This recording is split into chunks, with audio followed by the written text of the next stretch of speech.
अब हम मशहूर संगीतकार अल्लाह रखा रहमान यानी AR रहमान की सांप्रदायिक मानसिकता को आपके लिए डिकोड करेंगे।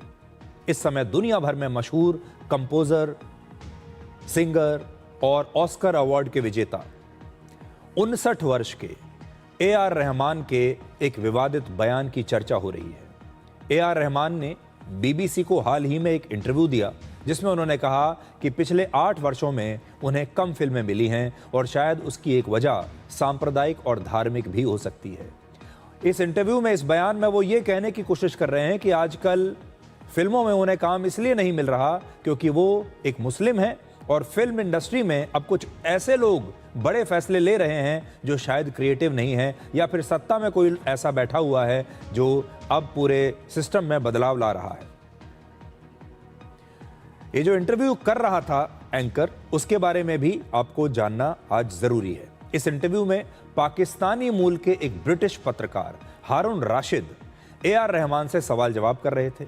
इस पत्रकार ने उनसे भारत में पक्षपात और भारतीय समाज में हिंदू और मुस्लिम बंटवारे को लेकर कई सवाल पूछे, क्योंकि ये जो पत्रकार हैं बाहर के, इन्हें भारत के समाज के बारे में जो सबसे ज्यादा चीज आकर्षित करती है, जिसके बारे में जो इनका फेवरेट सब्जेक्ट है, वो यही है कि भारत में मुसलमानों के साथ बड़ी नाइंसाफी हो रही है।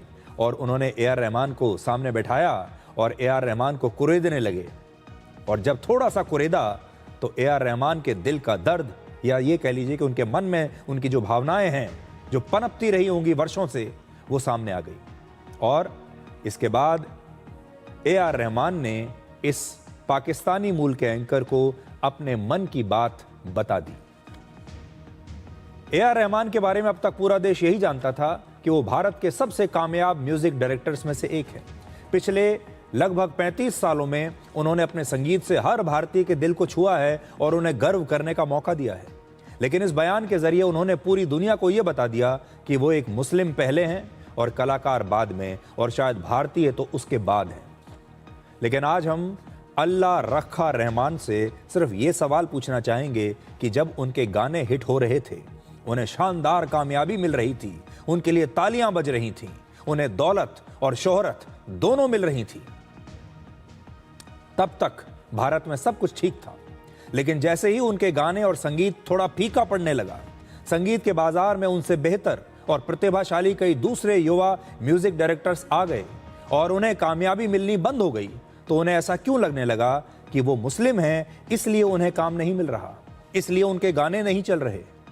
अल्लाह रखा रहमान ने अपने इंटरव्यू में वर्ष 2025 में आई एक फिल्म के लिए भी विवादित बयान दिया, और इस फिल्म का नाम था छावा। आपको याद होगा, सुपरहिट फिल्म थी छावा। इस फिल्म का म्यूजिक खुद AR रहमान ने ही दिया है। इसमें मराठा इतिहास, छत्रपति संभाजी महाराज और मुगल बादशाह औरंगजेब के बीच के ऐतिहासिक संघर्ष को दिखाया गया था। लेकिन अल्लाह रखा रहमान ने इसे समाज को बांटने वाली फिल्म बताया। कहीं ऐसा तो नहीं कि अल्लाह रखा रहमान अपनी नाकामियों को छुपाने के लिए अब मुस्लिम विक्टिम कार्ड खेल रहे हैं? कहीं ऐसा तो नहीं कि अब अल्लाह रखा रहमान संगीत की नई प्रतिभाओं से मुकाबला नहीं कर पा रहे और अब उनका संगीत पुराना और एक जैसा लगने लगा है और अब वो इसे मुस्लिम विक्टिम कार्ड के जरिए छिपाना चाहते हैं? ये कुछ ऐसे सवाल हैं जो आज हर भारतीय के मन में हैं।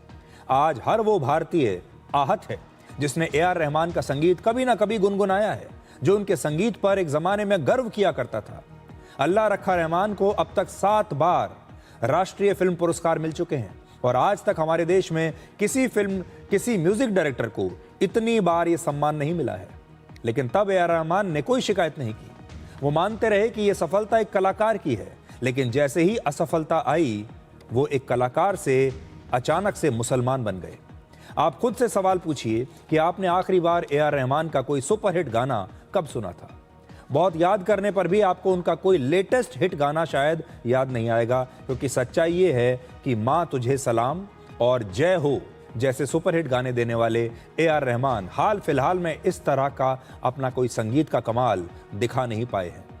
वर्ष 1997 में AR रहमान का एक गाना पूरे भारत के लिए राष्ट्रीय गर्व का प्रतीक बन गया था और इस गाने के बोल थे माँ तुझे सलाम।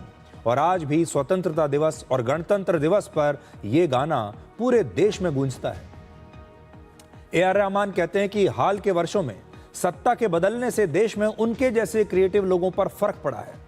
2020 में, याद कीजिए वर्ष 2020, जब अमेरिका के राष्ट्रपति डोनाल्ड ट्रंप भारत आए थे, तब भारत के राष्ट्रपति रामनाथ कोविंद ने उनके सम्मान में दिल्ली में राष्ट्रपति भवन में एक बैंक्वेट का आयोजन किया था, जिसमें देश के बहुत ही चुनिंदा लोगों को आमंत्रित किया गया था, बहुत चुनिंदा लोग। और उस प्रतिष्ठित डिनर में AR रहमान को भी आमंत्रित किया गया था। उन्होंने खुद ये तस्वीर सोशल मीडिया पर अपनी डाली थी। ये वो डिनर है राष्ट्रपति भवन का। लेकिन तब उन्होंने कोई शिकायत नहीं की थी। और ये तो 2020 की बात है। 2020, सत्ता वही, सत्ता में रहने वाली पार्टी वही, प्रधानमंत्री वही, सरकार वही, बड़े बड़े फैसले लेने वाले लोग भी वही, लेकिन वो AR रहमान को राष्ट्रीय पुरस्कार भी दे रहे हैं, उन्हें सम्मानित भी किया जा रहा है, डोनाल्ड ट्रंप के साथ डिनर करने के लिए भी बुलाया जा रहा है। तब तक सब कुछ ठीक था। वर्ष 2022 में रिलीज हुई एक तमिल फिल्म के लिए उन्हें राष्ट्रीय फिल्म पुरस्कार दिया गया। यह पुरस्कार उन्हें 2024 में मिला है और वर्ष 2017 में उन्हें 2 राष्ट्रीय फिल्म पुरस्कार दिए गए। अब अगर पिछले 8 साल में उनके साथ मुस्लिम होने की वजह से कोई भेदभाव होता तो क्या उन्हें राष्ट्रीय फिल्म पुरस्कार मिलता? इस देश के लोगों ने उन्हें धन दौलत, नाम, शोहरत, 7 नेशनल अवार्ड्स, 2 ऑस्कर अवार्ड दिलवाए। तब तक उनके लिए हमारे देश का सिस्टम भी ठीक था और इंडस्ट्री में कोई भेदभाव भी नहीं था। लेकिन जैसे ही नया टैलेंट आया, इंडस्ट्री में कंपटीशन बढ़ा, लोगों को नए और प्रतिभाशाली म्यूजिक कंपोजर्स के गाने ज्यादा पसंद आने लगे, तो यहीं से AR रहमान की परेशानियां शुरू हो गई। आज AR रहमान रामायण जैसी मेगा बजट की नई फिल्म के लिए संगीत दे रहे हैं। भगवान राम हिंदुओं के सबसे बड़े आदर्श हैं और रामायण को हिंदुओं का सबसे बड़ा महाकाव्य माना जाता है। रणवीर कपूर इस फिल्म में भगवान श्री राम की भूमिका निभा रहे हैं और इस फिल्म का बजट करीब 4000 करोड़ रुपए है। अगर फिल्म इंडस्ट्री में मुस्लिम के नाम पर भेदभाव किया जाता तो क्या AR रहमान को रामायण में म्यूजिक डायरेक्टर के तौर पर काम मिलता? अगर ऐसा होता तो हमारे देश के 3 बड़े सुपरस्टार, जिन्हें आप खान्स कहते हैं, शाहरुख खान, सलमान खान और आमिर खान, आज तक शीर्ष पर बने होते।